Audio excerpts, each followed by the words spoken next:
ಬೆಂಗಳೂರು ಸಮೀಪದ ಮಾಚುಹಳ್ಳಿ ಗ್ರಾಮದಲ್ಲಿ ವಿಷಕಾರಿ ಕೆಮಿಕಲ್ ಪದಾರ್ಥಗಳನ್ನು ಯಾವುದೇ ಮುಂಜಾಗ್ರತೆ ಇಲ್ಲದೆ ತಯಾರು ಮಾಡಲಾಗುತ್ತಿರುವ ಘಟಕದ ವಿರುದ್ಧ ಸ್ಥಳೀಯರು ತೀವ್ರ ಆಕ್ರೋಶವನ್ನು ವ್ಯಕ್ತಪಡಿಸಿದ್ದಾರೆ.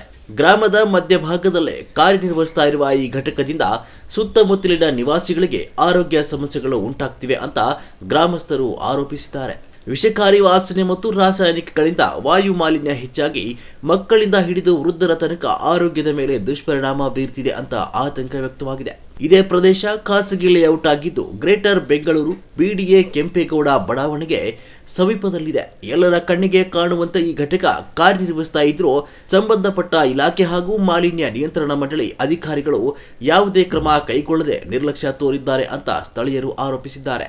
ತಕ್ಷಣವೇ ಸಂಬಂಧಪಟ್ಟ ಹಿರಿಯ ಅಧಿಕಾರಿಗಳು ಸ್ಥಳಕ್ಕೆ ಭೇಟಿ ನೀಡಿ ಪರಿಶೀಲನೆ ನಡೆಸಿ ಅಗತ್ಯ ಕ್ರಮ ಕೈಗೊಳ್ಳಬೇಕು ಅಂತ ಗ್ರಾಮಸ್ಥರು ಒತ್ತಾಯಿಸಿದ್ದಾರೆ. ಸಮಸ್ಯೆ ಪರಿಹಾರವಾಗದಿದ್ದರೆ ಹೋರಾಟ ನಡೆಸುವುದಾಗಿ ಎಚ್ಚರಿಕೆಯನ್ನು ಕೂಡ ನೀಡಿದ್ದಾರೆ.